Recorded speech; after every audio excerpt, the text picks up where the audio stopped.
Oh no, I'm staying there. I'll come back tomorrow. Actually, he's not bringing the truck from Hattiesburg. He's not coming down from Hattiesburg until in the morning. Until.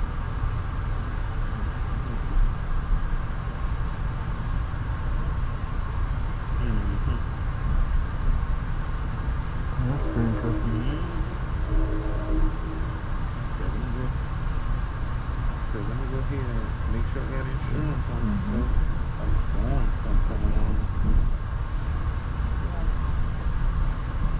No, I thought about it too. I'm gonna get so my grandma's gonna say, well, Cars you got on your the insurance roof. on it.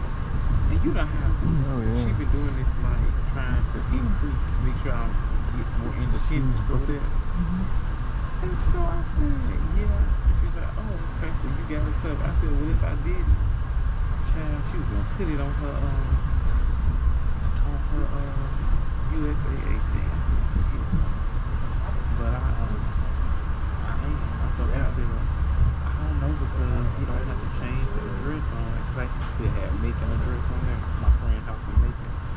It's gonna be, I said it's gonna be more expensive than Atlanta. So we're gonna let this. Goes to.